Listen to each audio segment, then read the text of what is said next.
Bagaimana langkah menjalankan amanah sebagai pimpinan menurut Allah dan Rasul? Pertama, innallaha ya'murukum an tu'addul amanah.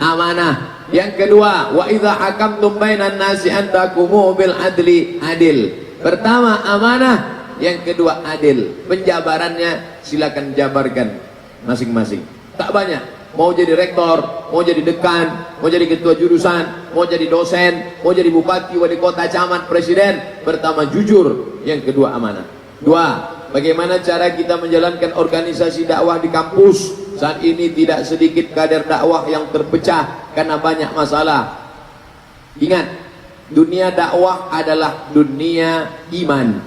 Maka siapa yang main-main dalam dunia dakwah, dia akan tereliminasi dengan sendirinya. Ini bukan seleksi alam, ini seleksi iman. Anda yang main-main dalam dunia ini, maka akan tereliminasi dengan sendirinya.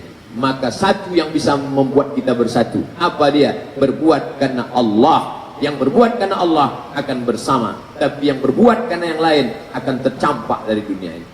Ustaz, saat ini banyak dari pemimpin negeri ini mengaku wakil rakyat, tapi kebanyakan seperti musuh rakyat. Kebijakannya banyak menyengsarakan, suara seringkali dibungkam. Sebagai pemuda, apa yang harus kami lakukan Pak Ustaz? Cerdaskan umat ini.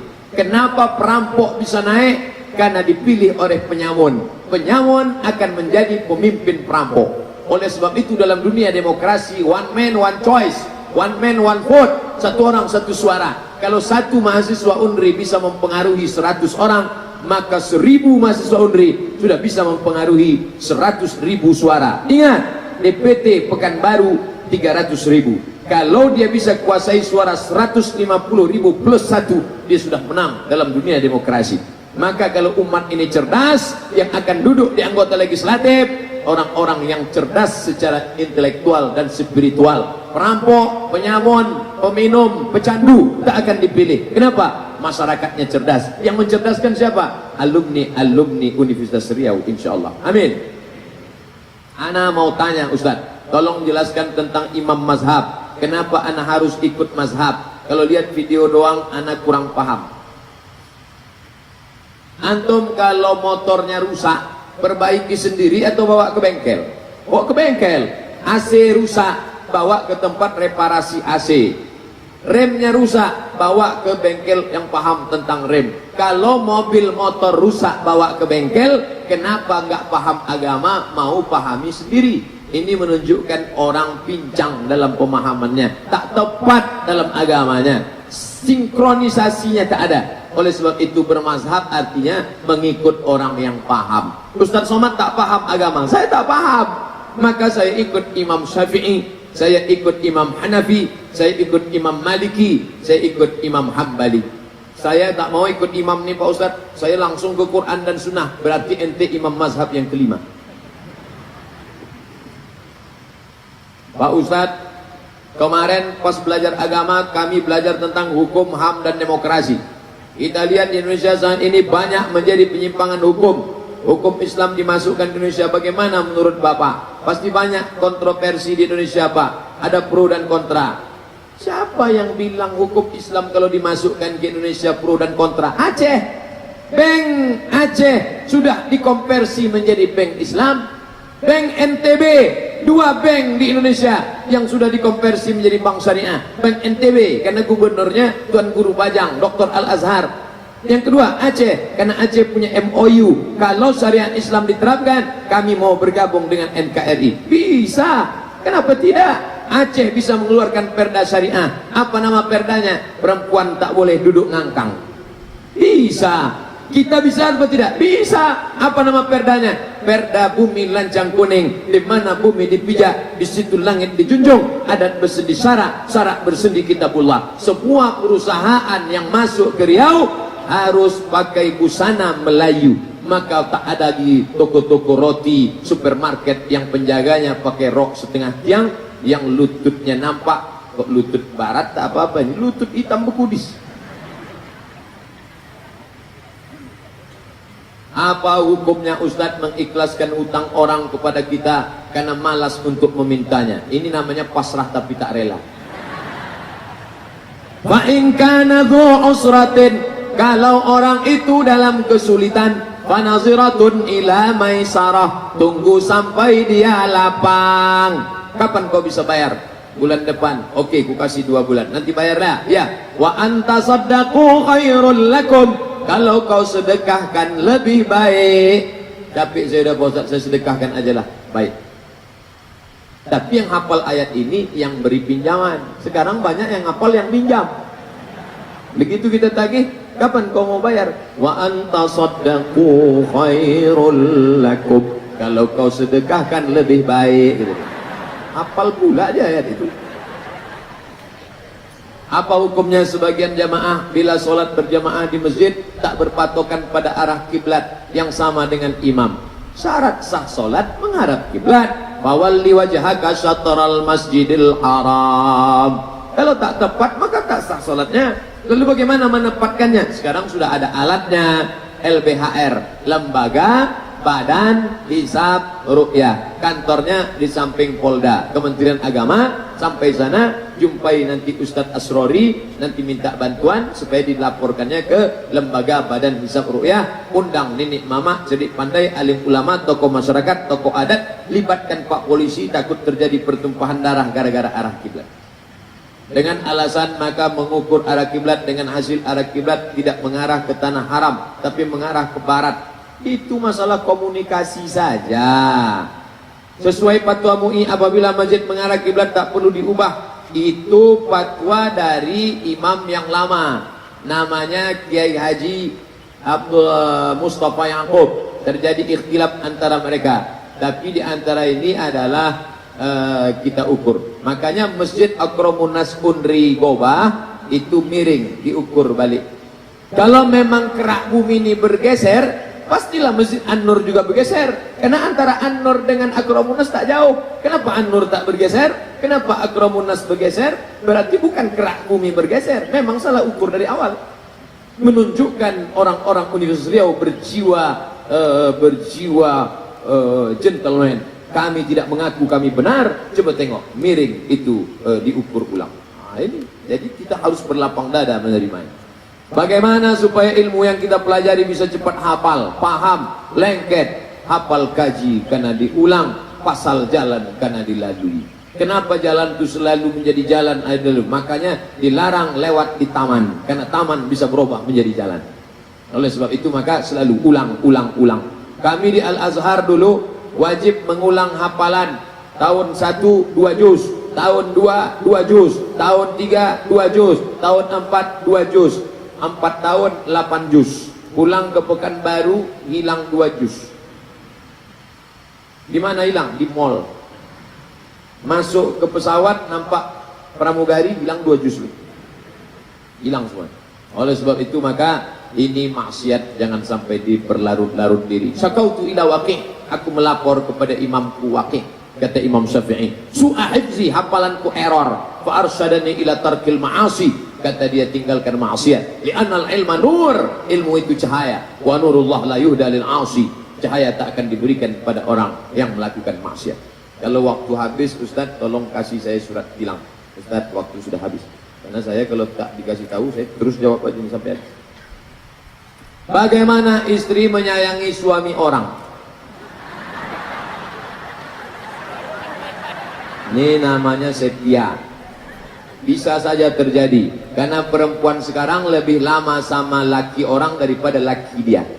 Dia berangkat dari rumah jam 7, masuk kantor jam 8, pulang jam 5, sampai rumah jam 6. Ketemu laki dia hanya jam 7, jam 8, jam 9. Itu pun lebih lama dia megang HP daripada melihat lakinya. Kalau mau ketemu suami orang, dipakainya make up bedak keli 3 inci. Tapi kalau di depan lakinya macam Nyi Blorong, sundel bolong dan suster ngesot. Oleh sebab itu maka ini harus diperbaiki. Masalah perempuan karir, wanita kerja tak apa-apa, tapi kemudian ada pulang waktu luang kosong, matikan HP, matikan TV, tidurkan anak. Antara kau dan aku, oh my dear. Mahasiswa pula yang senyum, macam tahu aja. Bagaimana caranya supaya sholat kita khusyuk? Sebab waktu sholat banyak yang diingat. 5 cara. Pertama, waktu wudu sudah khusyuk. Air masuk ke mulut, keluar dosa mulut. Air menyiram muka, keluar dosa biji mata. Air menyiram tangan, keluar dosa dari celah-celah tangan. Air mengusap kepala, keluar dosa sampai lubang telinga. Air menyiram kaki, keluar dosa dari celah-celah kubu kaki. Makanya waktu wudhu tak boleh ngobrol. Ini banyak saya tengok anak-anak muda sambil wudhu sambil cerita. Itu baru jangan. Dah, selesai itu dari tempat wudhu ke masjid tak boleh tasbih. Tangan tak boleh, jari jemari bunyi keretak. Tak boleh tasbih. Yang boleh tasbih subhanallah, subhanallah, subhanallah, subhanallah. Datang kawan ngajak ngobrol, gimana tugas kita? Subhanallah, subhanallah, subhanallah. Nah, lalu kemudian pahami apa yang dibaca. Saya tidak nyuruh ngapal arti, bukan dihafal artinya, paham saja. Allahu Akbar, inna salati wa nusuki wa mahyaya wa mamati lillahi rabbil alamin. Tak perlu diterjemahkan. Ini ada pula yang menerjemahkan dari Fakultas Bahasa Inggris. Inna salati, my praying, wa mahyaya, my life, wa mamati, my die, lillahi ta'ala, for you, oh my God. Tak perlu diterjemahkan. Mulutnya berkata, hatinya mengingat, maka mulut bergerak. Apakah Nabi waktu sholat mulutnya bergerak? Ya, kata Khabbab ibn al-Arth, Nabi waktu sholat mulutnya bergerak. Dari mana kau tahu mulut Nabi bergerak? Bittirabi lihyati, karena aku tengok jenggotnya bergoyang. Ini ada orang sholat mulutnya diam, mata liar pula, nengok cicak kawin, menengok CCTV, menengok kaligrafi. Siapa yang nulis? Rusak lah dia. Tengok tempat sujud. Jangan sholat ke masjid pakai baju bertulis-tulisan. Ya, anak-anak muda ini banyak pakai baju tulisan. Oh, sholat itu tengok dulu. Selamat ulang tahun Unri yang ke-55. Ulang tahun dulu ya. Kalau itu masih lumayan, tulis lah, tulis belakang. Emang masalah buat lo? Ada sebagian ustadz bilang baca Yasin waktu orang meninggal bid'ah. Ketika Nabi lewat di makam, dibelahnya pelepah korma, dicucukkannya ke makam itu. Oh, untuk apa kau tusukkan ke makam ya Rasulullah? Karena pelepah korma ini bertasbih, tasbihnya sampai untuk orang mati. Kata Imam Nawawi, kalau tasbih pelepah korma sampai, apalagi bacaan Quran. Itu dalil pertama. Dalil kedua, kalau ada orang mati cepat-cepat kuburkan, kata Nabi. Setelah itu pada bagian kepalanya bacakan Al-Fatihah. Pada bagian kakinya bacakan ujung Al-Baqarah 3 ayat. Lillahi ma fis samawati wa ma fil ardh, sampai habis. 3. Abdullah bin Umar bin Khattab, anak Umar bin Khattab berpesan, kalau aku mati nanti, bacakan pada bagian kepalaku pangkal Al-Baqarah 5 ayat, pada bagian kakiku ujung Al-Baqarah. Kata Imam Al-Baihaqi dalam kitab Sunan Al-Kubra, isnaduhu jayyid, sanadnya jayyid. Itu dalil baca Quran untuk orang mati. Ibnu Taimiyah dalam kitab Majmu' Fatawa mengatakan bacaan Quran untuk orang mati sampai. Mazhab Syafi'i, kata Imam Nawawi, wa in khatimul Qur'ana, kalau dikhatamkannya sekhatam Quran, fahuwa hasanun. Baca Quran waktu orang mati tak salah, nunggu orang mati baru baca Quran masalah. Baca Yasin tak masalah, seumur hidup cuman baca Yasin masalah. Seabdul-abdulnya sekhatam Quran 30 juz.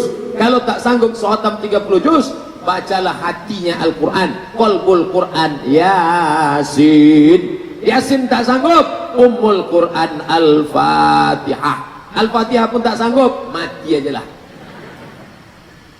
Dah, dalilnya sudah saya sebutkan. Pendapat mazhabnya sudah. Kalau ada orang mengatakan saya tetap tak percaya kalau bacaan Quran bisa sampai untuk orang mati, nama lengkap ente siapa? Untuk apa? Nanti kalau kau mati ku kirimkan. Kalau tak sampai cepat-cepat kasih kabar. Saya malas membaca, Ustaz. Pengen tapi banyak malas. Jadi bagaimana cara agar semangat membaca? Ini saya pun tak tahu. Dia pun malas untuk hidup. Ustaz dulu membaca kenapa? Saya termasuk malas.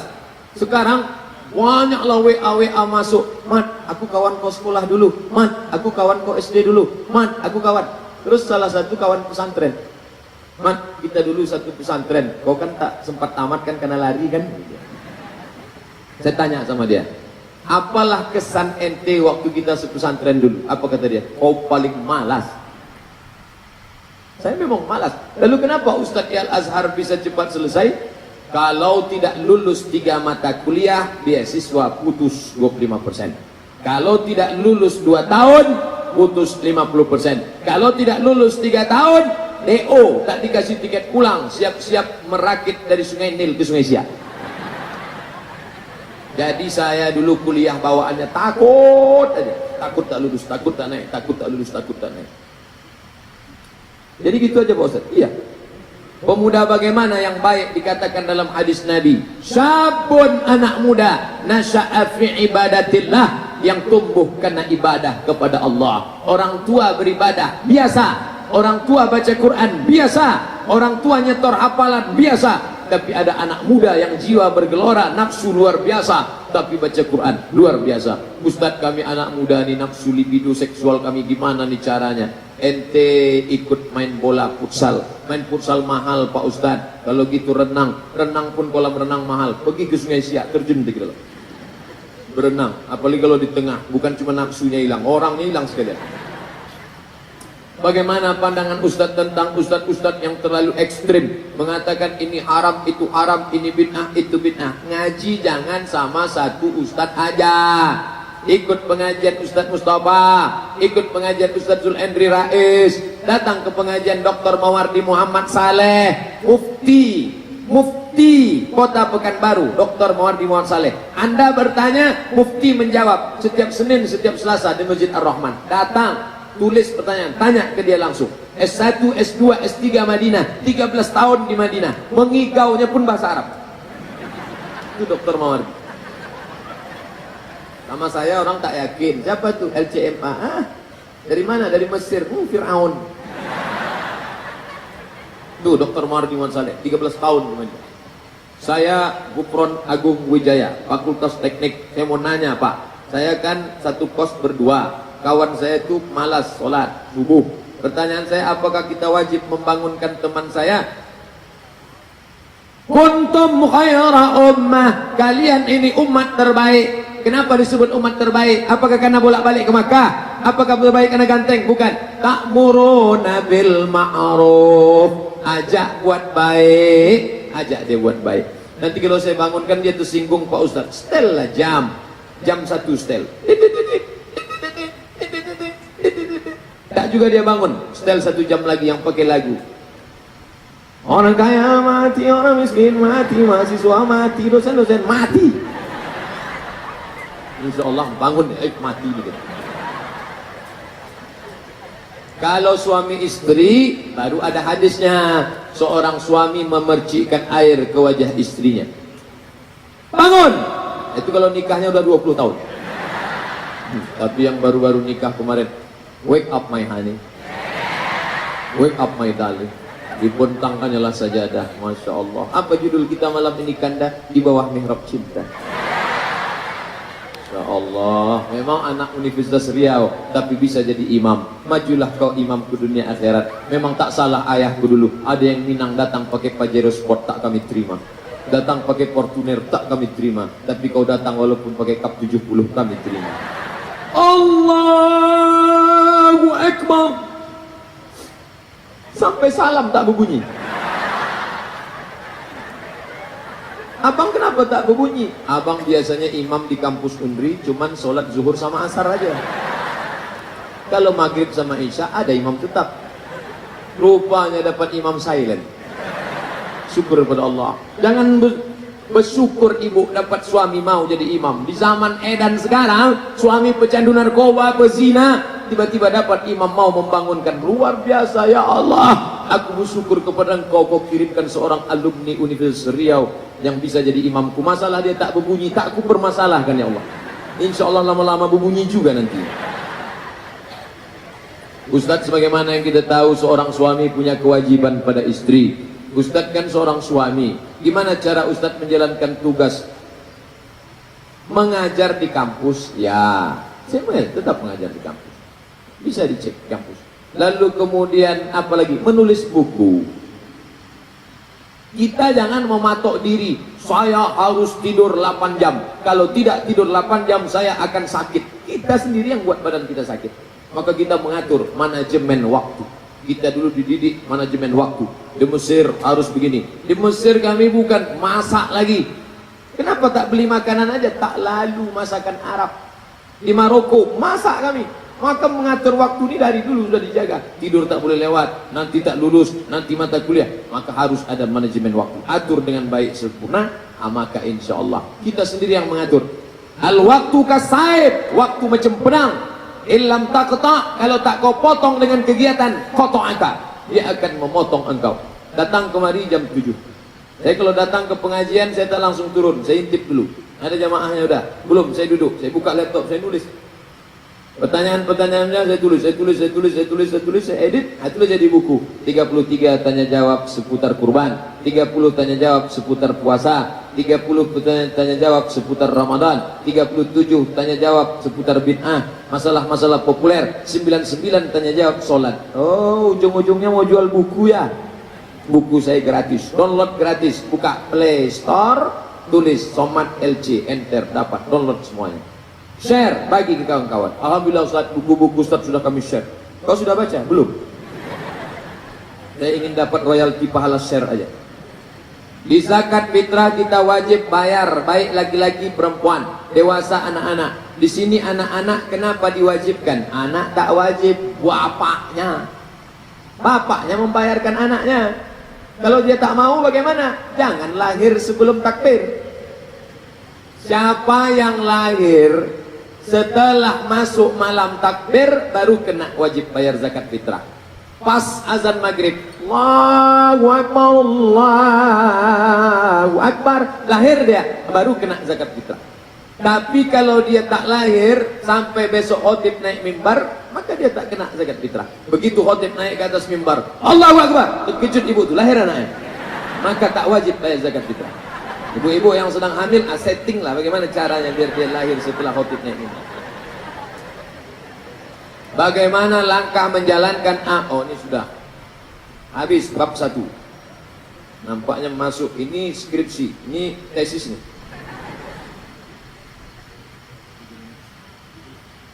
Baik, 10 menit lagi. Apa hukumnya membeli rumah dengan kredit dengan bank? Datang ke bank syariah.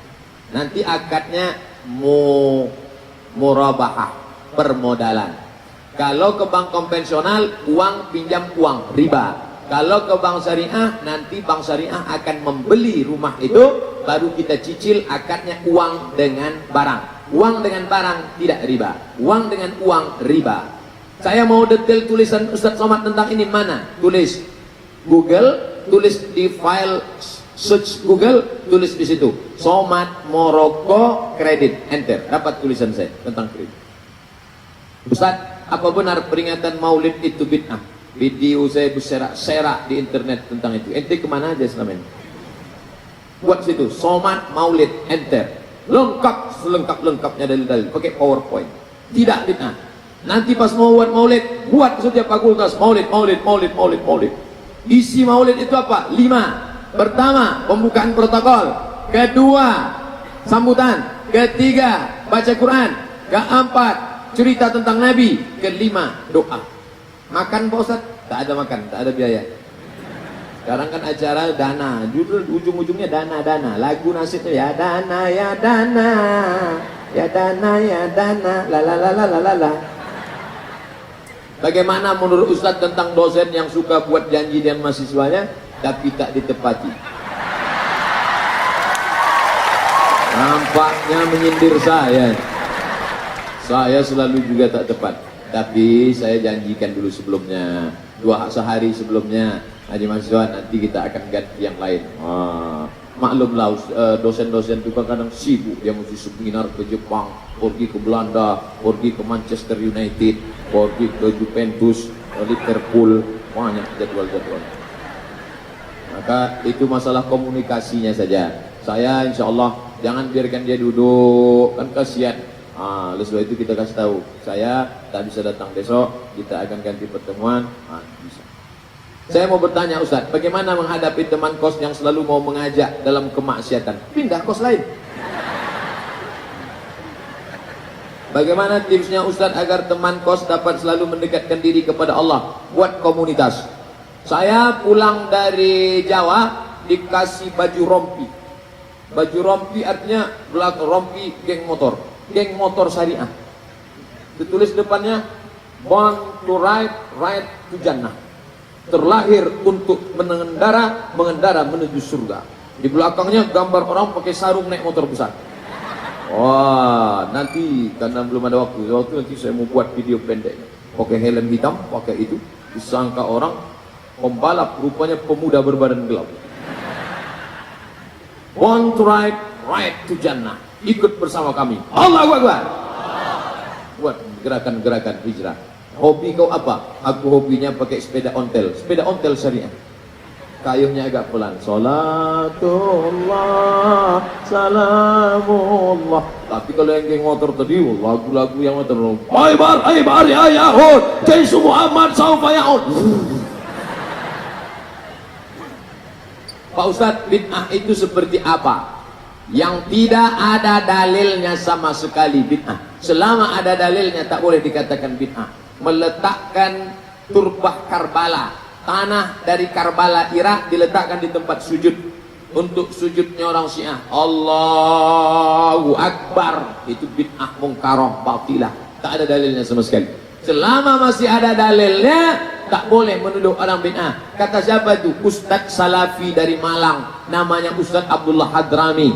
Jangan kau sembarang menuduh orang bid'ah, karena ketika ternyata perbuatan itu tidak bid'ah, ikhtilaf ulama mengatakan itu bid'ah, maka kau sudah mengatakan saudaramu, hei pelaku bid'ah, hei penghuni neraka jahanam. Bid'ah, dhalalah, neraka. Hati-hati, selama ada dalilnya tak boleh dikatakan kawan kita, sahabat kita, sama seiman, pelaku bid'ah. Bolehkah berwuduk dalam keadaan telanjang? Afdal adab kepada Allah dan malaikat dengan menutup aurat. Pakailah handuk menutup aurat. Bagaimana perbedaan pendapat para ulama? Bukankah sudah jelas semuanya di Quran? Ente bilang semuanya jelas di Quran, jelas secara global. Kalau ente cuma pegang Quran, mana ada sholat subuh 2 rakaat dalam Quran?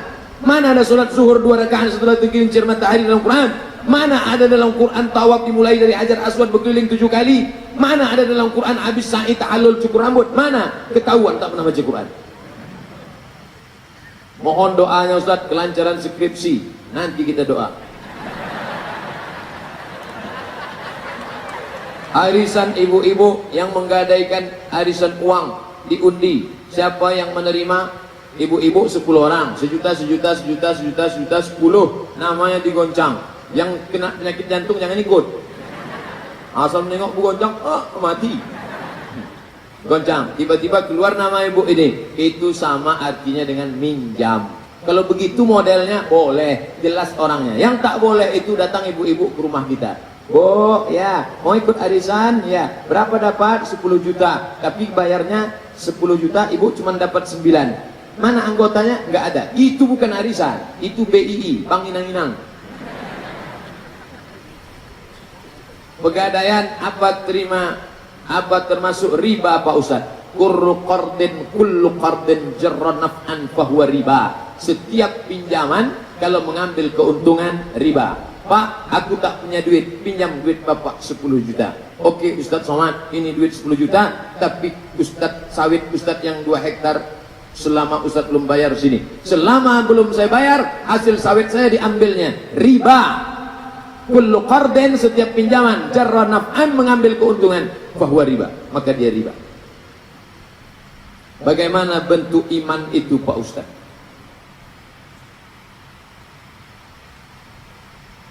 Kama sali habbah, seperti satu biji, ambatat sab'a sanabil, tumbuh 7 cabang, wa fi kulli sumbulatin mi'atu habbah, dalam satu cabang ada 100.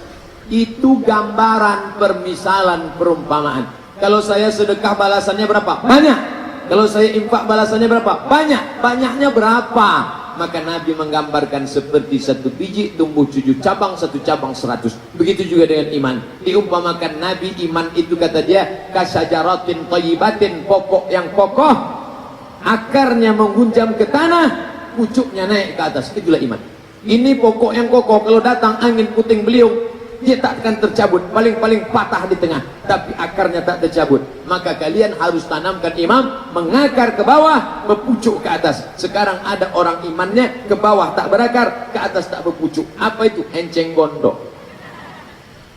Pucuknya sudah mati duluan. Kenapa? Dimakan oleh ulat. Apalagi ulat memang suka makan pucuk. Pucuk, pucuk, pucuk. Menurut Ustadz, dari 4 mazhab, mana yang paling banyak pengikutnya? Paling banyak pengikutnya mazhab Hanafi. Kenapa Hanafi paling banyak? Karena 1924 tumbang Turki Utsmani. Turki Utsmani mazhabnya Hanafi. India, Pakistan, Bangladesh, Mesir, Irak, Turki, itu Hanafi semua. Nomor 2 Syafi'i, nomor 3 Maliki, nomor 4 Hambali. Hanafi paling banyak. Nomor 2 Syafi'i, nomor 3 Maliki, nomor 4 Hambali.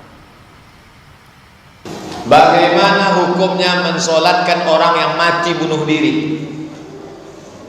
Di kantor ditekan atasan, di jalan ditangkap polisi, di rumah ditekan bini, stres, minum baygon, mati. Apakah dia disolatkan atau tidak? Berkelailah satu kampung. Yang satu mengatakan solatkan, yang satu mengatakan jangan solatkan, yang satu mengatakan solatkan, yang satu mengatakan jangan solatkan. Di teleponnya saya, Pak Ustaz, di kampung kami ada orang mati bunuh diri, disolatkan apa tidak? Saya katakan orang yang mati bunuh diri disolatkan. Tapi Nabi tak menyolatkan orang yang mati bunuh diri. Nabi tidak menyolatkan orang yang mati bunuh diri. Itu bukan linnahi, bukan larangan, tapi lizzajri, teguran. Nabi tidak ikut menyolatkannya, tapi sahabat yang menyolatkan tak dilarang Nabi. Ingat, orang yang mati bunuh diri tetap disolatkan. Dalilnya Nabi tidak menyolatkan karena itu lizzajri, teguran, jangan bunuh diri. Tapi sahabat Nabi menyolatkan, Nabi diam. Diamnya Nabi itu namanya takrir, boleh menyolatkan orang yang mati bunuh diri. Tapi kata Syekh Atiyah Soqar, ada orang yang mati bunuh diri tak boleh disolatkan. Kenapa? Karena beberapa hari sebelum mati dia murtad. Murtad dia sebelum mati, maka dia tidak layak disolatkan. Orang yang murtad gugur 4, tak boleh dimandikan, tak boleh dikafankan, tak boleh disolatkan, tak boleh dimakamkan di pemakaman kaum muslimin. Jadi jenazahnya diapakan Pak Ustaz? Campakkan ke Sungai Siak.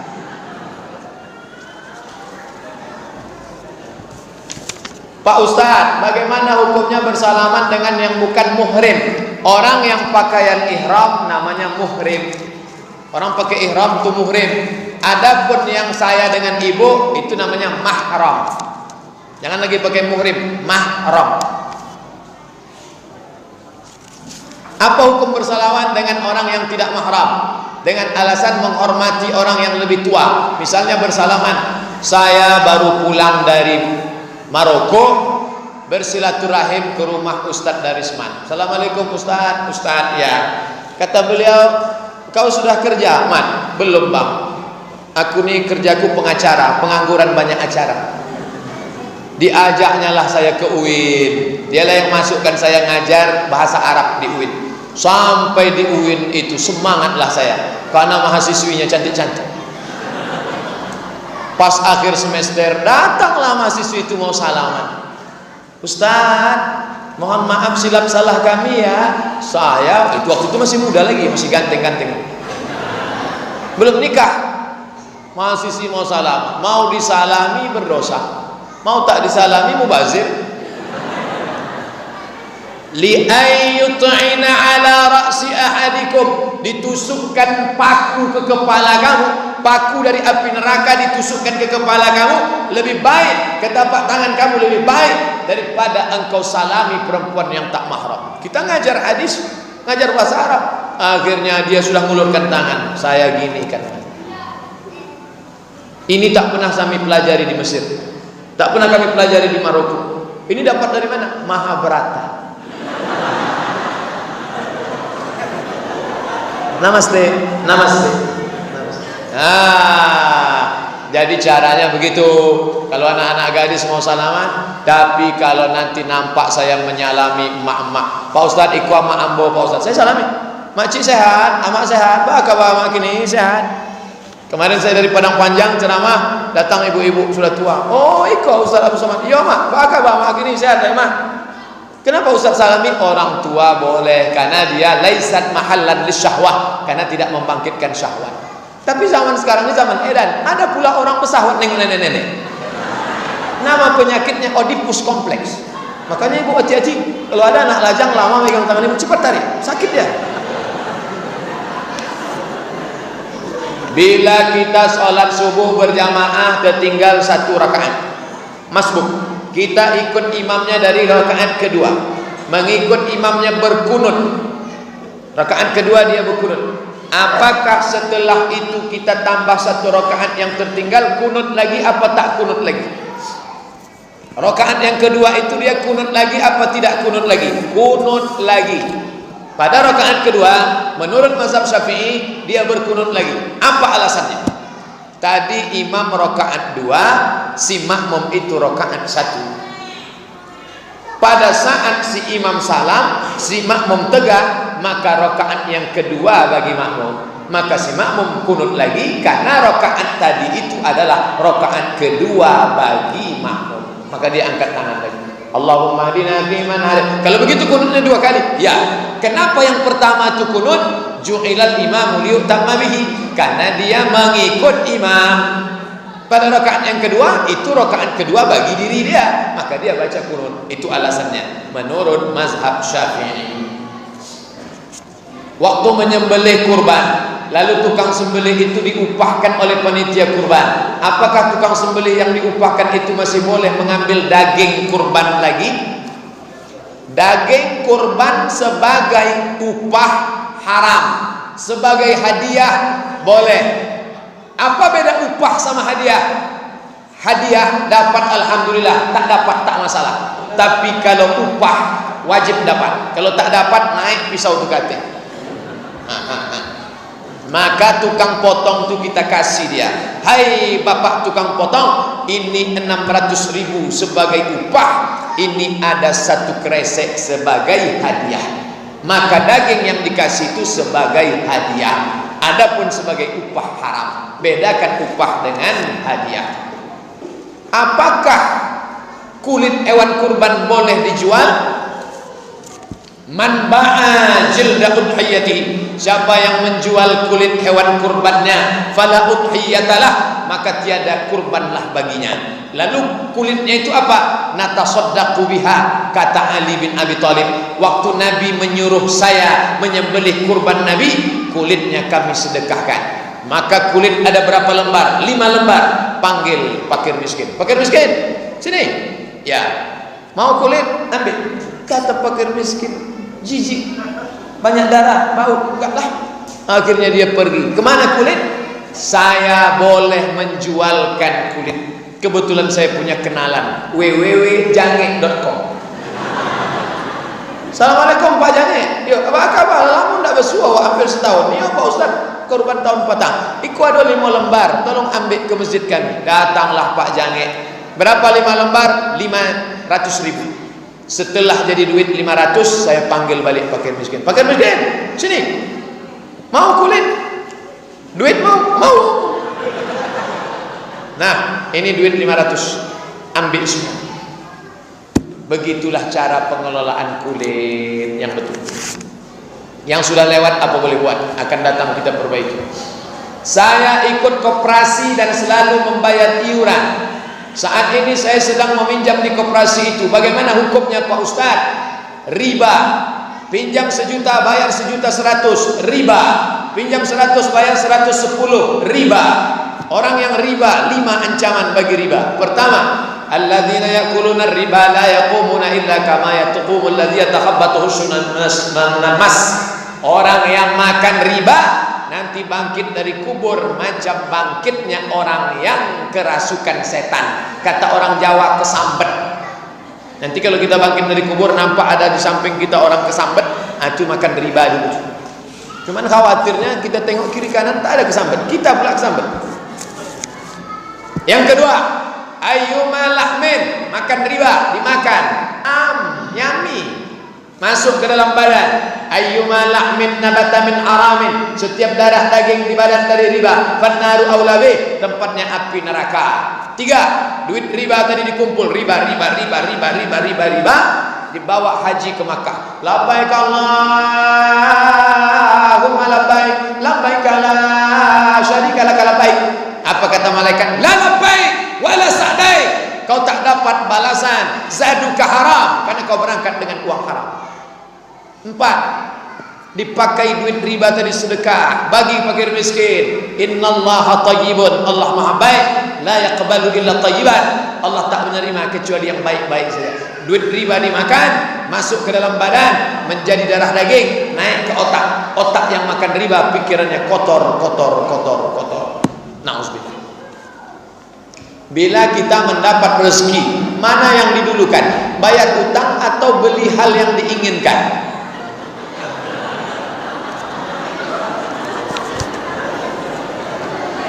Ini saya tunjukkan ayatnya.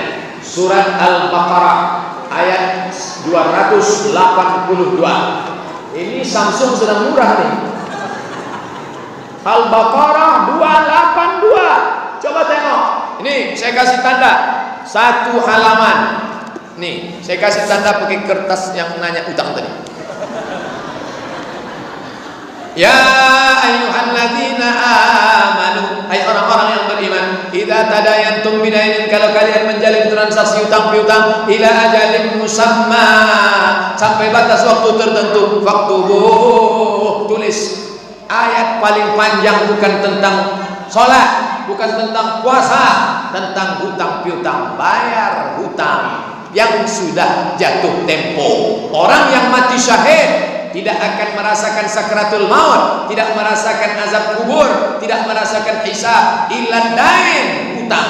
Yang mati syahid saja hutangnya dituntut, apalagi mati konyol. Jadi ya, keinginan-keinginan tunda dulu, bayar hutang dulu. Ini hutang tak ada yang bisa menolong kecuali hutang. Bagaimana sebenarnya tanggung jawab hutang itu, Pak Ustaz?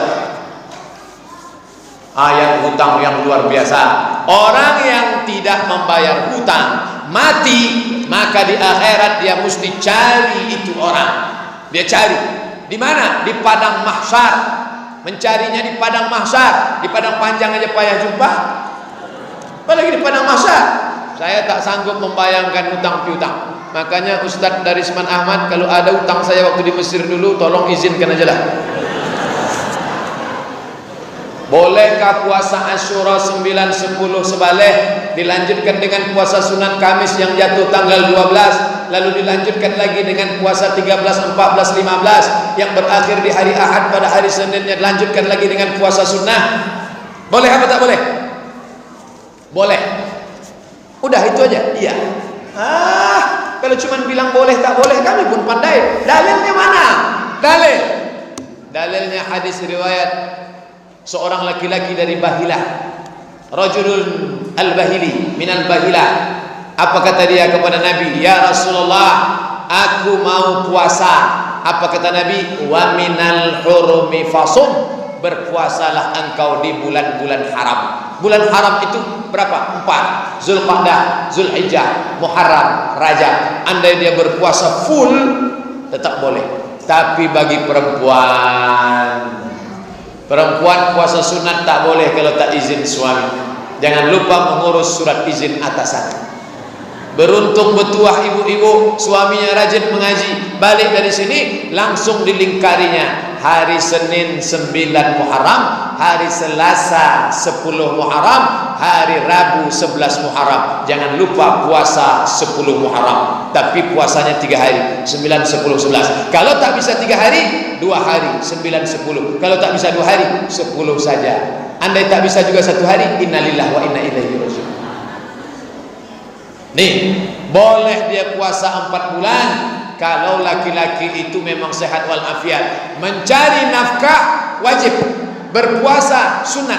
Gara-gara puasa sunat dia tak mencari nafkah, tak betul. Ini orang jahil skala prioritas dalam beramal. Tapi kalau tak ada penghalang, boleh dia puasa sunat banyak-banyak.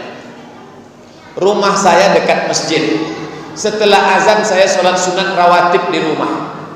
Bila sebelum iqamah saya ke masjid, apakah sholat tahiyatul masjid? Iya. Mana dalilnya? Idza dakhala ahadukumul masjid, kalau kamu masuk masjid, fala yajlis, jangan duduk, hatta yusalli raka'ataini, salat sunat 2 rakaat. Dalil umum, masuk masjid, usolli sunnata tahiyatul masjid raka'ataini lillahi ta'ala, salat sunat tahiyatul masjid. Saya alergi dengan angin AC, saya pun juga. Makanya saya kalau sudah di hotel sekamar sama acara-acara, dia pakai AC, saya cari siapa ya dosen yang tak pakai AC. Tak ada tak pakai AC. Nah, dapatlah saya kamar sendiri. Yang membuat saya bersin-bersin, bolehkah saya sholat pakai masker agar angin AC tak membuat hidung saya jadi dan bersin-bersin yang mengganggu jamaah? Pada hukum asalnya perempuan tak boleh menutup wajah, hukum asal. Tapi ketika ada darurat, maka ada kaidah fikih, ad-darurat tubihul mahzurat wa daruratu tuqaddaru biqadriha. Pada saat darurat karena penyakit, jangankan pakai penutup wajah, makan babi pun boleh. Sampai di hutan tak ada makanan, yang ada cuma 2, babi atau mati. Pilih mati atau babi, tak boleh pilih mati, makanlah babi. Makanya bawa kecap, oles-oleskan babi itu sedikit. Tapi jangan kenyang-kenyang, sementara dapat pisang. Itu namanya hukum darurat. Ad-daruratu tubihul mahzurat wa daruratu tuqaddaru biqadriha. Bila wanita haid, apakah boleh dia mendatangi masjid untuk mendengar pengajian? Saya pakai kitab Al-Fiqhul Islami wa Adillatuh. Kalau ada ustadz lain pakai kitab lain, mungkin dia punya referensi lain. Tapi yang saya pakai adalah Syekh Wahbah Zuhaili. Kata Syekh Wahbah Zuhaili, perempuan yang sedang haid tak boleh membaca Al-Quran, tak boleh memegang Al-Quran, tak boleh membawa Al-Quran, tak boleh masuk masjid, tak boleh sholat sunat tahiyatul masjid, tidak boleh sholat, tidak boleh tawaf. Maka saya pegang ini, maka dia tidak boleh melakukan itu. Kalau dia mau ikut pengajian di mana? Di emperan masjid, di selasar masjid. Emperan, selasar, teras, balkon. Makanya yang bangun Masjid Nurul Falah ini orang ngerti fikih, makanya dibuatnya ada emperan. Makanya kalau saya sudah pengajian malam, ada orang bapak-bapak yang duduk di emperan, itu saya bilang itu haid semua tuh. Memang banyak orang tersinggung kalau saya pengajian. Saya insya Allah selalu sholat sunat taubat, sholat sunat hajat, sholat sunat tahajud tiap malam. Mudah-mudahan kita diberikan ke istiqomah sholat. Di manalah waktu yang paling baik untuk berdoa Pak Ustadz? Setelah setiap selesai sholat itu, atau saya selesaikan semua sholat, atau di akhir sholat? Kapan waktu paling baik berdoa? Hadis riwayat Muslim, aqrabu ma yakunul abdu min rabbih wa huwa sajid. Orang yang paling dekat dengan Allah waktu sujud. Fa'aksiru fihi du'a. Sujud terakhir salat hajat, sujud terakhir salat tahajud, sujud terakhir salat witir, mintalah sebanyak-banyaknya di ujung itu. Tapi tidak boleh pakai bahasa Indonesia. Kalau diucapkan di mulut batal salat. Ambo kiniko batal langsung. Maka dalam hati saja. Berapa lama sujudnya? Waktu Nabi sedang sujud terakhir, dicubit Aisyah tangan Nabi dicubit Aisyah. Selesai sholat, Nabi tanya, Aisyah, kenapa kau cubit tangan? Kata Nabi, kata Aisyah, kusangka kau sudah sakratul maut. Maka perlama-lamalah sujud. Itu waktu pertama. Yang kedua, setelah tasyahud. Fil alamina innaka hamidum majid. Allahumma ighfir lima qaddamtu wa ma akhartu wa ma asrartu wa ma a'lantu wa ma asraftu wa ma anta a'lamu bi minni antal muqaddim wa antal muakhir la ilaha illa anta subhanaka inni kuntu minaz zalimin. Allahumma inni a'udzubika min 'adzabi jahannam wa min 'adzabil qabri wa min fitnatil mahya wal mamat wa min syarri fitnatil masiihid dajjal. Allahumma a'inna 'ala dzikrika wa syukrika wa husni ibadatik. Tambahkanlah apa yang mau diminta. Selesai itu, selesai salat, angkat tangan. Saya tak bisa bahasa Arab Pak Ustaz. Doa itu cuma 4 yang bahasa Arab. A'udzubillahi minasyaitonirrajim. Bismillahirrahmanirrahim. Alhamdulillahirabbil alamin. Wassalatu wassalam. Bismillah, Bismillah, Alhamdulillah, selawat. Sisanya bahasa Indonesia. Anakku sedang sekolah di Yogyakarta, ya Allah, jauhkan dia dari Syiah, jauhkan dari kelompok sesat, jauhkan dari aliran kebatinan. Jangan sampai dia ikut Ki Gendeng Pamungkas di Jokobodo, jangan sampai dia ikut penggandaan uang, jangan sampai dia kena narkoba. Cepatlah dia selesai S1, nilai IP-nya 4, pulang ke Pekanbaru bisa jadi PNS, honorer minta apa-apa, tapi jangan lama-lama. Saya tak bisa doa kalau pakai bahasa Indonesia, Pak Ustaz. Bahasa awak nan rancaknya iko banyak banan akan dimintakan anak pak tetamu alun balaki anak kedua alun babinin angka tiga bacarai pulau. Iki wis perang-perang dino pojok nek rong teko piye iki wis ngalor ngidul ngetan, ya Allah. Bagaimana cara menasehati dan mengajak anak sholat? Karena anak saya tak mau sholat sama sekali, bahkan sholat Jumat pun tak mau, Pak Ustaz. Muru auladakum bis shalah, suruh anak kamu salat wahum abna'u sab'a, 7 tahun suruh. Wadribuhum fil asra, umur 10 pukul, umur 7 suruh, umur 10 pukul. Kalau dia tak mau juga usir. Kamu uang sekolah, uang kuliah, kunci motor, uang bensin, APBD potong 25%. Ikut cakap saya. Kenapa anak ini berani melawan? Karena dari kecil tidak dididik. Kalau hendak membentuk buluh, bentuklah dari rebung. Rebung yang bisa dibentuk. Kalau sudah jadi bambu kuning, dia akan pecah. Ini masih rebung, bisa dibentuk. Tapi kalau dia sudah jadi bambu, ada 2 kemungkinan. Kalau tidak dia patah, kepala awak pecah. Umur saya sekarang 39 tahun. Nanti tahun 2017 40 tahun. Tapi dengan emak saya masih takut. Kalau emak saya manggil Mat, sini. Emak saya tak manggil Ustaz, manggil nama aja. Mat, sini dulu. Waang jangan berzina. Aku nih Ustaz nih, Mak. Ustaz pun banyak setannya. Sampai hari ini emak saya main panggil, sini. Masih takut lagi sama. Maka saya heran nengok ibu-ibu ngaju, anak saya kok nggak takut, berarti ada something wrong. Ada kesalahan dari awal. Ini udah salah setting ini. Kenapa bisa terjadi? Ingat, kejahatan terjadi bukan hanya karena ada niat dari pelakunya, tapi juga karena ada kesempatan. Waspadalah. Waspada. Bagaimana Pak Ustaz kalau suami saya rajin sholat tapi tak pernah baca Quran? Iqra'ul Quran, bacalah Al-Quran. Fa innahu ya'ti yaumal qiyamah, Quran itu akan datang pada hari kiamat. Syafi'an li ashabi, dia akan memberikan syafaat pertolongan. Bacalah Al-Quran. One day, one juz, 1 hari 1 juz. Kalau tak sanggup 1 hari 1 juz, one day half juz, 1 hari setengah juz. Kalau tak sanggup, one day one page, 1 hari 1 halaman. Ikut program Odoj, one day one juz, motivasi. Yang penting baca Quran. Belum sanggup baca semua Quran, baca hatinya Quran. Yasin.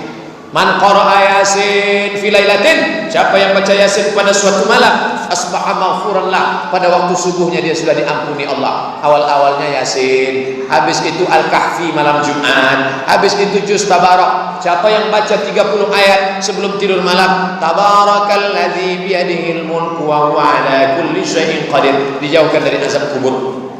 Membaca surat Al-Waqi'ah, dijauhkan daripada miskin susah melarat. Dipahami maknanya, membangkitkan semangat etos kerja. Tapi dia bukan mantra, bukan dibaca-baca tiba-tiba datang duit dari atas, bukan. Itu namanya Dimas Kanjeng. Pak Ustadz, bagaimana bila anak perempuan saya yang sudah menikah tidak memakai jilbab? Apakah masih tanggung jawab kami sebagai orang tua? Ya. Tanggung jawab orang tua kepada anak 2, mati anak itu duluan atau kita mati duluan. Adapun dia menikah, dulu dia di rumah kita pakai jilbab, di rumah kita dia sholat. Setelah nikah tiba-tiba jilbabnya melayang, pakaiannya setengah tiang, pakai baju you can see, kamu can bisa see menengok, you can see kamu bisa menengok ke tiak mini saya. Maka kita wajib panggil dia, hai anakku duduk sini, hai menantuku duduk sini. Mau dibawa kemana hubungan ini? Hei menantuku, ini anakku ini bukan dapat kau di tong sampah, ini ku didik 9 bulan 10 hari di sini, 2 tahun kususukan, tiba-tiba kau datang hanya membawa cincin emas 1 gram, itu pun masih kredit. Enaknya kau menyuruh dia buka jilbab, maka kau mesti takut pada Allah. Makanya sebelum menikahkan anak itu, menantu itu di fit and proper test. Apa yang pertama ditengok? Agama. Nih, yang masih punya anak-anak gadis yang akan menikah, hai saudara-saudaraku, bapak ibu saudaraku yang kusayangi sekalian, mau menikahkan anak, yang pertama tengok agamanya. Allahumma inna nas'aluka salamatan. Ini bu, ini asal udah datang anak lajang buka gorden, tengok pakai mobil mewah. Ikolah yang nampak malam tadi waktu istikharah bang. Jadi nikahkan aja sama ini. Entah tak sembahyang, tak perlu tanya sholat tak sholat, yang penting kita nikahkan. Akhirnya dinikahkanlah sama orang yang tak sholat. Disuruhnya buka jilbab, disuruhnya tinggalkan sholat, disuruhnya rambut rebonding, disuruhnya pakai keriting. Macam anak Ahmad Albar anak kita tuh jadi rusak agama. Tidak ada yang dapat menyelamatkan umat ini selain balik kepada agama. Siapakah mahram kita yang boleh bersalaman bersentuhan dengan kita Pak Ustaz? Karena antara ipar kita apakah mahram? Dengan guru, dengan murid? Karena banyak orang sembarangan salaman. Saya dengan mahasiswi tidak. Tapi anak-anak MDA ini kalau salaman, kan anak kecil, menengok anak-anak ingat kita anak di rumah, menengok mahasiswi lupa bini kita di rumah. Jangan kena alasan murid. Ingat, talbisu iblis, setan sedang bermain. Dia sudah akil balik, tangannya lembut, ada getaran-getaran syahwat. Saya tak bersahwat Pak Ustaz. Berarti homo. Hati-hati. Nah, adapun adik ipar, kata Nabi, jangan kalian dekat-dekat. Wa kaifal hamu? Alhamu al-maut. Alhamu al-maut. Ipar itu mati, kata Nabi. Ipar mati. Kenapa ipar itu disebut mati? Saya nikah dengan kakaknya, saya mesra dengan adik ipar. Ini kalau sempat terjadi mati. Kisah nyata, true story. Bertanya ke saya, Pak Ustadz, boleh saya nikah lagi? Boleh. Suruh izin, surat izin atasan. Tapi kalau saya menikah hancur rumah tangga ini Pak Ustadz. Kenapa? Yang suka sama saya itu adik ipar saya. Tengok, sudah macam adik saya, sudah macam adik saya, sudah macam. Berapa lama yang awalnya macam menjadi macam-macam. Hati-hati. Adik ipar, Ustadz punya adik ipar, punya. Pernah Ustadz salami sekali, haram tak pernah salam. Asal dia mau salaman, jaga. Aneh kata orang. Ja'al Islam gharibun. Islam di waktu datang dulu pertama kali aneh. Fasawfa yakunu ghariban di akhir zaman, dia akan aneh. Fatuba lil ghuraba. Berbahagialah orang yang dianggap aneh. Kita mulai dari keluarga diri kita sendiri. Adik ipar tak disangka. Bagaimana orang sekarang banyak menitipkan anaknya ke orang tuanya karena dia bekerja dan istri bekerja.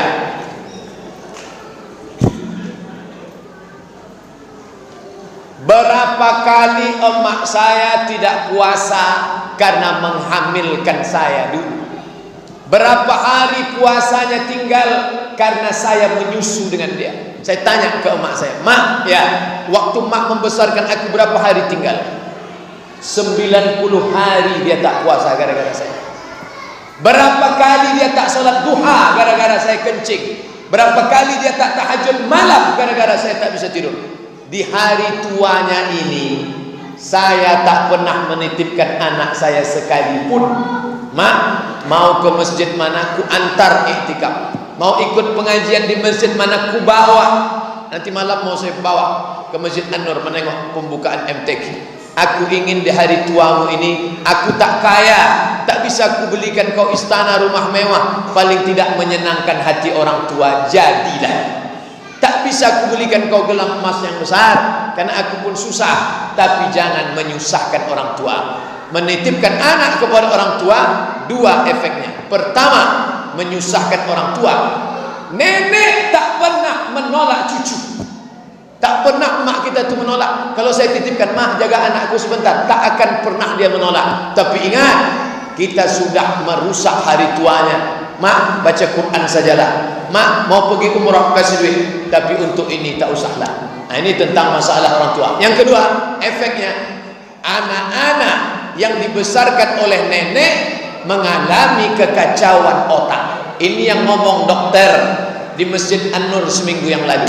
Kenapa? Karena nenek itu terlampau sayang. Sebelum dia pakai celana sudah dipakaikan, sebelum dia mau minum sudah dituangkan. Maka dia mengalami kekacauan otak gara-gara dibesarkan oleh nenek, karena dimanja-manja. Kebanyakan cucu-cucu yang kacau itu salah satu sebabnya adalah karena dimanja oleh nenek. Hati-hati. Sholat jamaah di waktu asar, mana yang didulukan Pak Ustaz? Zuhur dulu atau asar dulu? Kalau jamaah takdim, wajib zuhur dulu. Tapi kalau jamaah takhir, tidak disyaratkan mualat. Mualat itu berurutan, tidak mesti zuhur dulu. Kalau ada yang melaksanakan zuhur dulu, dia menjaga urutan zuhur baru asar. Kalau ada yang melaksanakan asar dulu, dia melaksanakan asar karena menghormati waktunya waktu asar. Tidak disyaratkan mualat. Boleh zuhur dulu baru asar, boleh asar dulu baru zuhur. Tapi kalau saya musafir sampai ke Minas Kandis, sampai di Kandis ada sholat asar, maka saya sholat asar dengan imam. Setelah asar baru saya sholat zuhur. Begitu tentang masalah. Begitu dalam kitab Al-Fiqhul Islami wa Adillatuh Syekh Wahbah Az-Zuhaili. Bagaimana hukumnya membaca doa kunut dalam sholat subuh? Hanafi, Maliki, Syafi'i, Hambali. Yang tidak berkunut itu mudah ingatnya, yang paling tua dengan yang paling kecil. Nah, jadi lampang metal pula. Hanafi paling tua, Hambali paling kecil. Itu tidak berkunut. Kenapa di Makkah tidak berkunut? Karena di Makkah itu orang Makkah Madinah mazhabnya Hambali. Itu sebabnya kenapa Makkah Madinah tak berkunut. Tapi Syafi'i dan Maliki berkunut. Saya 2 tahun di Maroko. Maroko itu pakai kunut subuh, sama macam di Indonesia pakai kunut subuh. Nah, maka bagi imam tinggal memilih apakah Hanafi, Hambali atau Syafi'i, Maliki. Saya condong berkunut. Saya kalau sholat di masjid saya berkunut. Tapi saya tidak menyalahkan orang yang tak berkunut selama tak keluar 4 mazhab. Sekarang yang jadi masalah kalau kita jadi makmum, ini imam. Datang orang bertanya kepada Imam Hambali, "Hai Imam Hambali, ya, saya ikut kamu tak berkunut subuh." "Mantap, kamu tak berkunut?" "Iya, sama macam saya." "Bagaimana kalau saya sholat subuh ternyata imam saya bermazhab Syafi'i, imamnya berkunut, apa sikap saya?" Kata Imam Hambali, "Kalau imammu berkunut, angkat tanganmu, ucapkan amin. Allahumma hdina fiman hadait, amin. Wa afina fiman afait, amin. Wa tawallana fiman tawallait, amin. Wa barik lana fima a'tait, amin. Wa qina birahmatika syarra ma qadait, amin." Sisanya tak diaminkan, karena sisanya itu bukan doa, itu namanya sana, pujian. Fa innaka taqdi wa la yuqda 'alaik wa innahu la yadhillu man walayt wa la yanzu man adait. Tabarakta rabbana wa ta'ala falakal hamdu 'ala ma qadait. Nastaghfiruka wa natubu ilaik. Wa sallallahu ala sayyidina Muhammadin nabiyil ummi wa ala alihi wa sahbihi wa baraka wa sallam. Allahu akbar. Jangan dilawan imam. Jadi bukan baru sekarang banyak orang melawan imam. Imam baca kunut dia tahu Allahumma hdina fiman hadait, enggak mau. Benar ada hadis yang menyatakan orang berdoa dan berzikir bersama setelah sholat berjamaah adalah bid'ah. Bid'ah tempatnya adalah neraka jika tidak dibuat Nabi bid'ah. Orang yang suka membid'ah dia pakai 5 jari saja. Jika tidak dibuat Nabi bid'ah. Orang belajar di Mesir 4 tahun, di Yordania 2 tahun, di Mesir 4 tahun, di Maroko 2 tahun, di Madinah 13 tahun. Dia enggak, dia cukup pakai 5 jari. Jika tidak dibuat Nabi bid'ah. 1 Muharram bid'ah. Dolalah fitnah. Tak sesederhana itu, bro. Makanya ente ngaji. Ini ngaji tak mau. Selama ada dalilnya, maka dia tidak boleh disebut bid'ah. Apakah dalil itu am, apakah khas, apakah mutlak, apakah muqayyad, apakah ba'id ataupun qarib. Selama ada 6 dalil tidak boleh dikatakan bid'ah. Nah, bagaimana kalau imam itu baca doa, Allahumma inna nas'aluka salamatan fid din, amin. Ada tak dalilnya? La yajtami malaun, sekelompok orang berkumpul, fayad'u ba'duhum, berdoa satu orang, wa yu'minuhum sa'iruhum, diaminkan oleh yang lain, illa ajabahumullah, Allah mengabulkan doa mereka. Ada dalilnya. Dalil ini diperkuat dengan ayat Quran. Qad ujibat da'watukuma, doa kalian berdua dikabulkan. Yang berdoa itu Nabi Musa. Ya Allah, selamatkan kami menghadapi Fir'aun, selamatkan kami melawan Fir'aun, selamatkan kami dari kejaran Fir'aun. Yang mengaminkan Nabi Harun. Amin, amin. Doa bersama bukan hanya ada pada syariat Nabi Muhammad, tapi sudah ada pada zaman Nabi Musa alaihissalam. Buka tafsir Ibnu Katsir dalam ayat qad ujibat da'watukuma, ada dalil am, maka tak boleh dibid'ahkan. Apa kata Ustaz Abdullah Hadrami dari Malang? Kalau Anda mengatakan saudara Anda, hei pelaku bid'ah, maka Anda sudah mengatakan hei pelaku neraka. Hati-hati, ini konsekuensi hukumnya luar biasa. Selama ada dalil, maka tak boleh dibid'ahkan orang lain. Dalil am, dalil khas, dalil mutlak, dalil muqayyad, dalil ba'id, dalil qarib. Di mana dibahas? Ilmu usul fikih. Sekarang ilmu usul fikih tak mau dipelajari orang. Sekolah tidak sekolah agama, membid'ahkan orang berapi-api. Mohon dibantu Pak Ustaz. Kenapa ada 4 mazhab? Siapa ngomong 4 mazhab? Syafi'i, Maliki, Hanafi, Hambali, Auza'i, Sufyan Tsauri, Sufyan Ibnu Uyainah, Imam Lais Ibnu Sa'ad, Imam Al-Auza'i, Imam Yahya Ibnu Yahya Al-Laitsi. Mazhab itu sampai ada 14. Buka dalam Muqaddimah Fiqhul Islami wa Adillatu Syekh Wahab Zuhaili. Mazhab itu banyak, tapi karena murid-muridnya itu banyak yang meninggal tidak menuliskan kitab imamnya, maka yang populer tinggal 4. Pertama Hanafi, meninggal tahun 150 di Kufah, Irak. Yang kedua Maliki, meninggal di Madinah tahun 179. Yang ketiga Syafi'i, meninggal di Kairo, Mesir tahun 204. Yang keempat Hambali, meninggal di Baghdad, Irak tahun 241. Bukan cuma 4, yang masyhur itu 4. Kenapa mesti ada mazhab? Ini Quran, ini sunnah. Marilah kita kembali ke Quran dan sunnah. Marilah kembali ke Quran dan sunnah. Tidak semua orang bisa kembali ke Quran dan sunnah. Saya bisa kembali ke Quran dan sunnah, langsung saya kembali ke Quran dan sunnah. Tapi tak semuanya bisa, tak sanggup. Dia harus ke gelas dulu. Quran, sunnah, gelas, baru dia. Kita baca Quran. Fi qulubihim maradun, dalam hati mereka ada penyakit. Mana ada penjelasannya? Jadi maka saya yang tak paham datang ke Dr. Mustafa Umar. Dr. Mustafa Umar, apa artinya ini? Oh, ini artinya ragu. Maka saya sedang bermazhab. Mazhab apa namanya? Mazhab Mustafa Umar. Mazhab itu artinya pendapat ijtihad si imam. Jadi jangan katakan kamu ikut Syafi'i apa ikut Nabi, kamu ikut Syafi'i apa ikut Quran. Itu orang jahil bin bahlul bin goblok. Imam Syafi'i itu hafal Quran, Imam Syafi'i itu hafal hadis, Imam Syafi'i itu gelarnya Nasirus Sunnah. Quran, hadis, ijma', qiyas. 10. Quran, hadis, ijma', qiyas, syar'u man qablana, qaulus sahabi, istihsan, istishab, urf, saddu zara'i. 10 di kepala Imam Syafi'i. Baru bisa dia mengeluarkan satu hukum. Belajar baik-baik. Tinggal 2 kertas lagi. Bapak Ibu sabar. Apa hukum mengadakan wirid Yasin? Karena ada sebagian orang mengatakan bid'ah. Kalau ada orang mengatakan bid'ah, bid'ahnya di mana? Baca Yasin bid'ah. Yasin itu Quran apa tak Quran? Kecuali ada namanya wirid membaca Matius, Markus, Yunas, Yohanes, baru bid'ah. Yasin itu ada dalam Quran.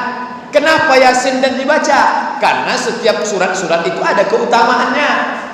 Man qara'a surat al-kahfi lailatal yaumal jumu'ah, siapa yang baca surat al-kahfi malam Jumat, adha'allahu lahu min nur, diberikan Allah dia cahaya ma bainal jumu'ataini. Ada keutamaannya. Dibaca Yasin kan ada keutamaan Yasin. Oh, bid'ah kalau dibaca bersama-sama.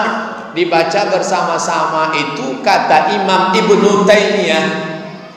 Ibnu Taimiyah mengatakan baca bersama-sama itu hukumnya la ba'sa bih, boleh, tak masalah. Imam Al-Buhuti mengatakan kalau baca bersama-sama tajwidnya tak sama, makruh. Tapi ibu yang sudah belajar tajwid bersama, bacanya bersama. Kata Imam Syafi'i dalam kitab Majmu' Syarah Muhazzab, membaca Quran bersama hukumnya mustahab, dianjurkan, membangkitkan semangat. Yasin di Maroko sebelum sholat Jumat membaca Quran bersama-sama 1 jam. Masjid-masjid Maroko hari Jumat datang jam 11, baca Quran sampai jam 12 bersama-sama, beramai-ramai. Itu bukan orang kampung kita yang buat. Ustaz, tolong jelaskan biografi Imam Abul Hasan Al-Asy'ari dan kenapa kita bermazhab Syafi'i dalam akidah bermazhab kepada Imam Abul Hasan Al-Asy'ari. Imam Abul Hasan Al-Asy'ari itu awalnya golongan Mu'tazilah. Setelah 40 tahun dia buka jubahnya, dia lepaskan, dia campakkan. Sebagaimana aku mencampakkan jubahku ini, begitulah aku keluar dari Mu'tazilah. Sekarang aku menjadi Ahlus Sunnah wal Jamaah. Membaca ayat Quran tak bisa dipahami secara tekstual. Ar-Rahmanu 'alal arsy istawa. Allah duduk di atas kursi. Macam mana Allah duduk di atas kursi? Kalau Allah duduk di atas kursi, berarti kursinya di bawah. Kalau Allah duduk di atas kursi, berarti Allah mengambil tempat. Kalau Allah mengambil tempat, berarti Allah bukan Tuhan. Karena bertentangan dengan 2 ayat. Laisa kamitslihi syai'un wa huwas samiul basir.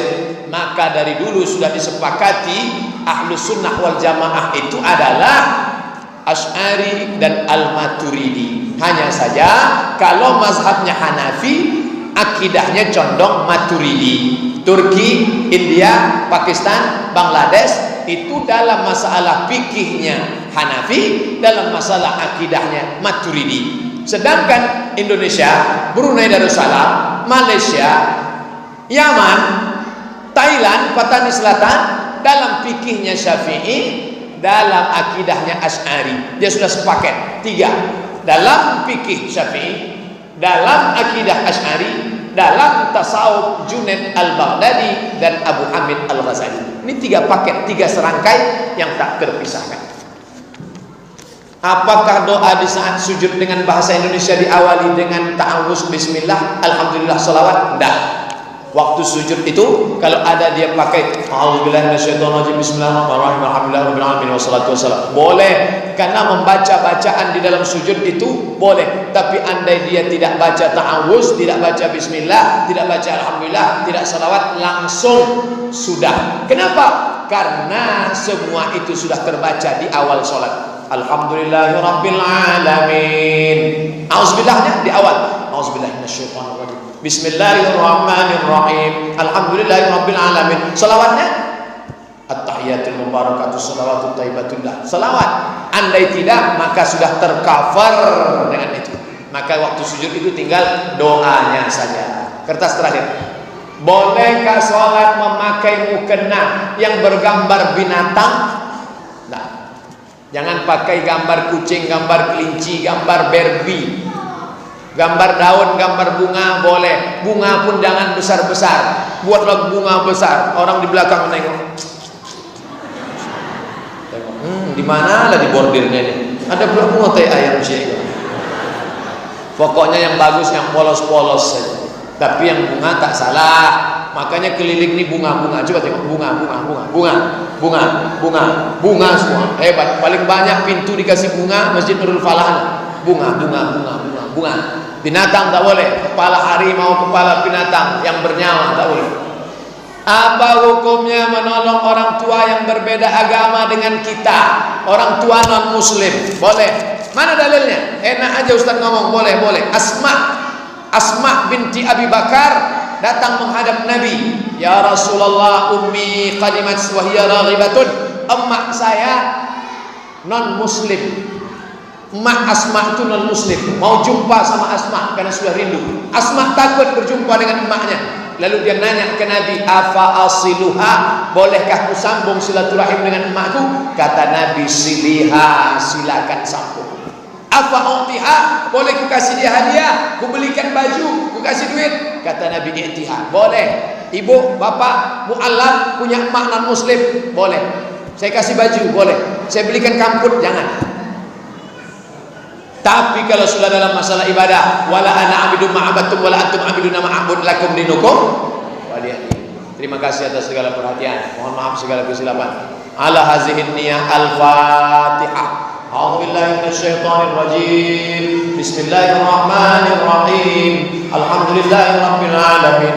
Ar-Rahmanir Rahim Maliki Yaumiddin. Iyyaka na'budu wa iyyaka nasta'in. Ihdinas siratal mustaqim. Siratal ladzina an'amta 'alaihim ghairil maghdubi 'alaihim waladdallin. Amin. Allahumma inna a'udzubillahi minasyaitonir rajim. Bismillahirrahmanirrahim.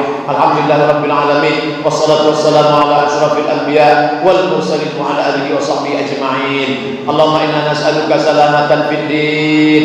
Berikan kami keselamatan dalam agama ya Allah, wa afiatan fil jasad, sehatkan badan kami ya Allah, wa ziyadatan fil ilmi, tambahkan ilmu kami ya Allah, wa barakatan fil rizqi, berikan berkah pada rezeki kami ya Allah, wa taubatan qablal maut, berikan kami taubat sebelum mati, wa rahmatan indal maut, curahkan rahmat ketika kami mati, wa maghfiratan ba'dal maut, berikan ampunan kepada kami sesudah kami mati. Allahumma hawwin alaina fi sakaratil maut, ringankan kami waktu melewati sakaratul maut ya Allah, wan najata minan nar, selamat dari api neraka, wal afwa indal hisab, selamatkan maafkan kami ketika amal kami dihisab. Rabbana ighfir lana dzunubana wa liwalidayna, ampunkan kami, ampunkan dosa kedua orang tua kami, wa li azwajina, pasangan hidup kami, wa li masyayikhina, guru-guru kami, wa li dzurriyyatina, anak cucu keturunan kami, wa liman hadarana, semua yang hadir dalam majlis kami siang ini ya Allah. Allahumma khtim lana bi husnil khatimah, tutup umur kami dengan husnul khatimah, wa la takhtim alaina bi su'il khatimah, jangan tutup umur kami dengan su'ul khatimah. Allahumma ja'al akhira kalamina inda tihai ajalina, jadikan ucapan terakhir kami waktu ajal kami sampai, yang keluar dari mulut kami qaula la ilaha illallah. Rabbana atina fid dunya hasanah wa fil akhirati hasanah wa qina adzabannar. Wa sallallahu ala sayyidina Muhammad wa ala alihi wa sahbihi wasallam. Walhamdulillahi rabbil alamin. Taqabbalallahu minkum minna wa minkum taqabbal ya karim. Assalamualaikum warahmatullahi wabarakatuh.